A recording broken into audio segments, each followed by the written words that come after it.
ഹരേ കൃഷ്ണ. എല്ലാവർക്കും മാധവത്തിലേക്ക് സ്വാഗതം. നമുക്ക് പത്മനാഭസ്വാമി ക്ഷേത്രത്തിൻ്റെ ഐതിഹ്യമൊന്ന് നോക്കാം.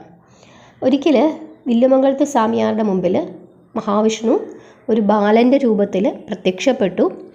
അതീവ തേജസ്വിയായ ആ ബാലനെ കണ്ടപ്പോൾ വില്ലുമംഗലത്ത് സ്വാമിയാർക്ക് ഇതെന്തോ ദൈവത്വമുള്ള ഒരു കുട്ടിയാണ് എന്ന് മനസ്സിലാക്കുകയും ആ കുട്ടിയോട് തൻ്റെ കൂടെ കൂടുമോ എന്ന് ചോദിക്കുകയും ചെയ്തു.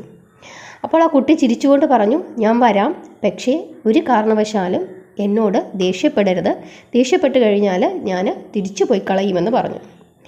ആ ബാലൻ്റെ വാക്കുകൾ കേട്ട് സ്വാമിയാർ ചിരിച്ചു. എന്നിട്ട് പറഞ്ഞു, നീ കുഞ്ഞാണ്, കുസൃതി കൂടും, എങ്കിലും ഞാൻ ദേഷ്യപ്പെടുകയില്ല എന്ന് പറഞ്ഞു. ഭഗവാനല്ലേ നിരവധി ബാലലീലകൾ അവതരിപ്പിച്ചുകൊണ്ട് സ്വാമിയാരുടെ കൂടെ കഴിഞ്ഞുകൂടി.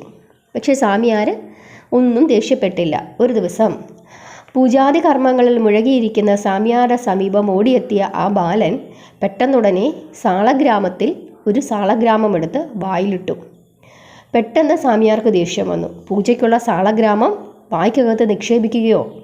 സ്വാഭാവികമായും വന്ന ആ ദേഷ്യം മുനിക്ക് നിയന്ത്രിക്കാൻ കഴിഞ്ഞില്ല.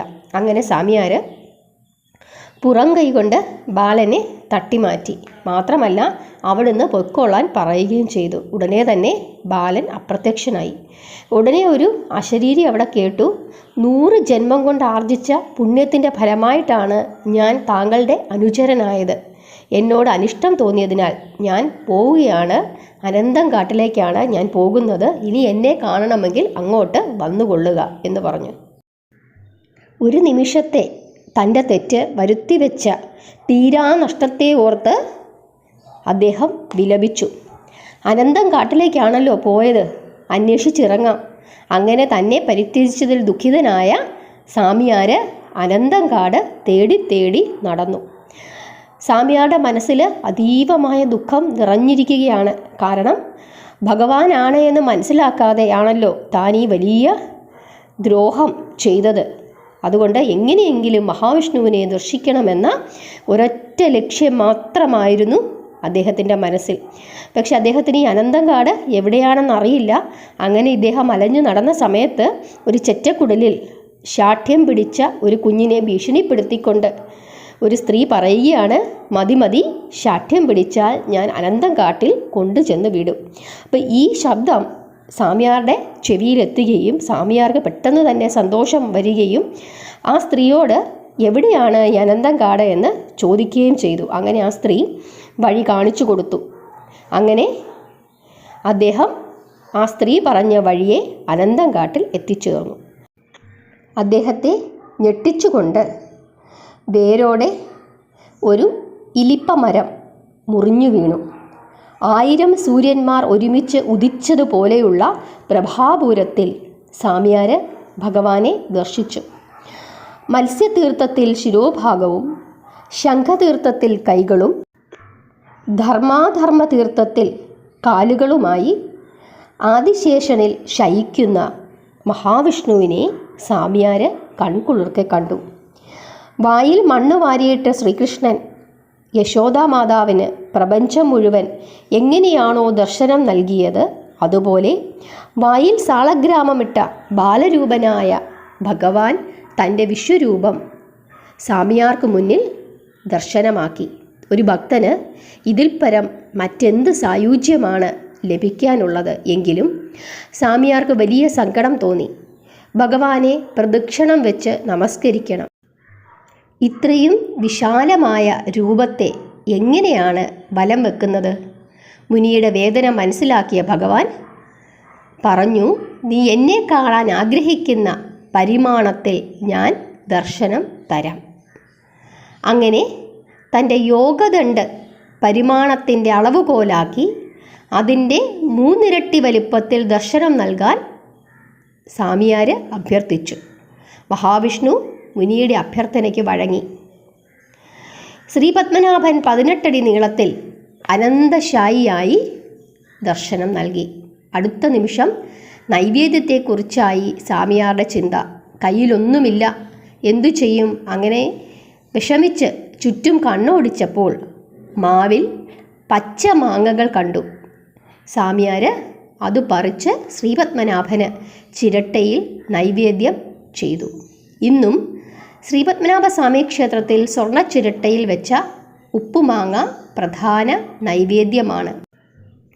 പാതി വിടർന്ന മിഴിയും ചെറുപുഞ്ചിരിയുമായി യോഗനിദ്രയിൽ അനന്തനിൽ ശയിക്കുന്ന മഹാവിഷ്ണു പ്രധാന പ്രതിഷ്ഠയായി സ്യാനന്തപുരി അനന്തപുരിയായി.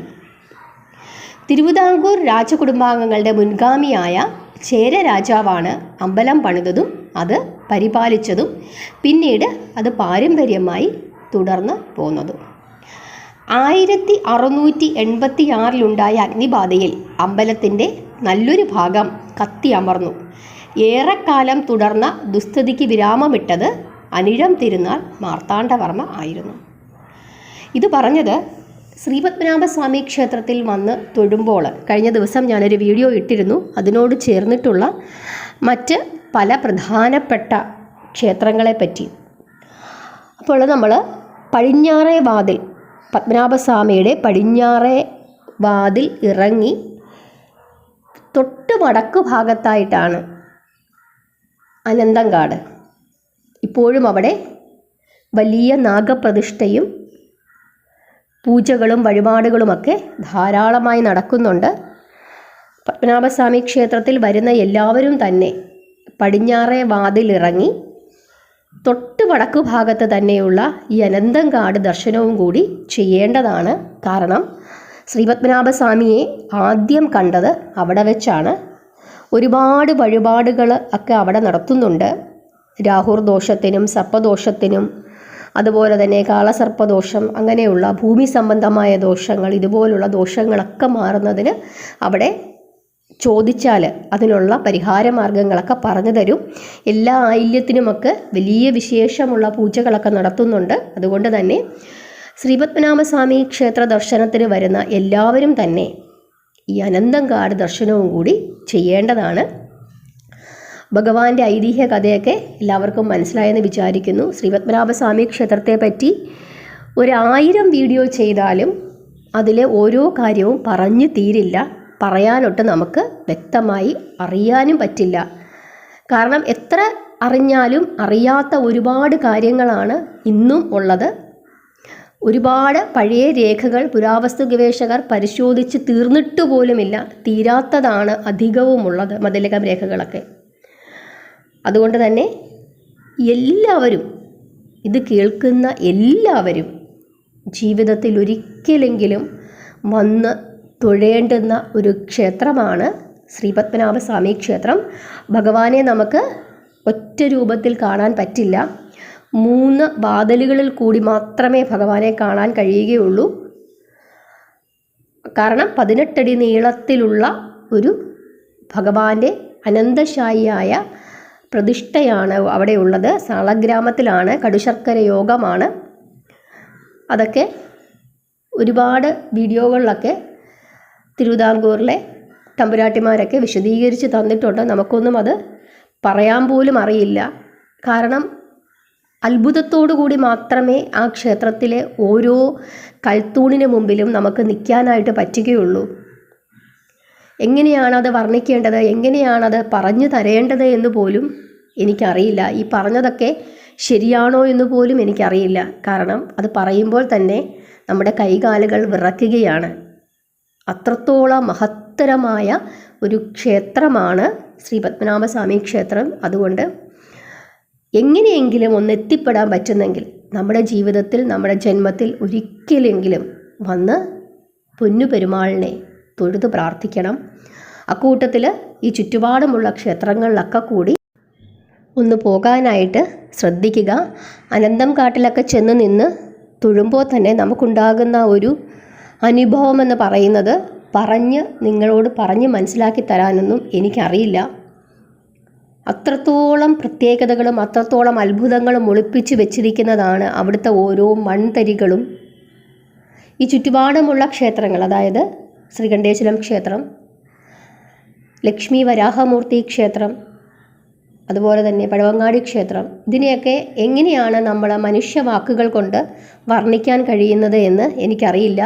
പത്മനാഭസ്വാമി ക്ഷേത്രത്തിനകത്ത് തന്നെ തിരുവമ്പാടി ക്ഷേത്രമുണ്ട്, അതുപോലെ തന്നെ ഒരു ഗണപതി ക്ഷേത്രമുണ്ട്. അതിനകത്ത് അതീവ ശക്തിശാലിയായ ഒരു നരസിംഹമൂർത്തി ക്ഷേത്രമുണ്ട്. നരസിംഹസ്വാമിയെ പറ്റിയൊക്കെ ഞാൻ ഒരുപാട് വീഡിയോകളിൽ ഒരുപാട് തവണ പറഞ്ഞിട്ടുള്ളതാണ്. അവിടെ ഒന്ന് വന്ന് ആ ഗോപുരം കാണുന്നത് തന്നെ അത്രത്തോളം പുണ്യമാണ്. ആ മണൽത്തരികൾ ഒന്ന് ചവിട്ടുന്നത് തന്നെ അത്രത്തോളം പുണ്യമാണ്. ഞാൻ അടുത്ത ഒരു വീഡിയോയിൽ ശ്രീപത്മനാഭസ്വാമിയുടെ ക്ഷേത്രത്തിൽ ഉള്ള സമയക്രമത്തെ പറ്റി ഒരു വീഡിയോ ഇടാം. അത് മനസ്സിലാക്കി വരിക. അതുപോലെ തന്നെ വസ്ത്രത്തെ പറ്റിയും, സാധാരണ ചുരിദാറിട്ടുകൊണ്ടൊന്നും അവിടെ കയറ്റില്ല. ചില സമയനിഷ്ഠകളുണ്ട്. ആ സമയത്ത് മാത്രമേ നമുക്ക് ക്ഷേത്രത്തിലകത്ത് കയറാൻ പറ്റുകയുള്ളൂ. അപ്പോൾ അതൊക്കെ മനസ്സിലാക്കി വരിക. അധികം തിരക്കില്ലാത്ത ദിവസം, എന്നും തിരക്കാണ് എങ്കിലും അധികം തിരക്കില്ലാത്ത ദിവസത്തൊക്കെ നോക്കി വന്നു കഴിഞ്ഞാൽ വളരെ എളുപ്പമാണ് വന്നെത്തപ്പെടാനും. കാരണം റെയിൽവേ സ്റ്റേഷൻ അടുത്ത് തന്നെയാണ്. ഒന്ന് വന്ന് തൊഴുക. എല്ലാവരോടും പറയാനുള്ളത് അതാണ്. ഭഗവാനോട് പ്രാർത്ഥിക്കുക, ഭഗവാനെ എങ്ങനെയെങ്കിലും ഒന്ന് അവിടെ ഒന്ന് എത്തിപ്പിക്കണമേ എന്ന് പ്രാർത്ഥിക്കുക. വരുമ്പോൾ ഈ ചുറ്റുപാടുമുള്ള ഈ മഹത്തായ ക്ഷേത്രങ്ങൾ കൂടി ദർശനം ചെയ്യാനായിട്ട് ശ്രദ്ധിക്കുക. ഇതൊക്കെയാണ് ചെയ്യേണ്ടത്. എല്ലാവരെയും ഭഗവാൻ അനുഗ്രഹിക്കട്ടെ. എല്ലാവർക്കും വന്ന് തൊഴാനുള്ള ഭാഗ്യം ഭഗവാൻ തരട്ടെ. ഹരേ കൃഷ്ണ.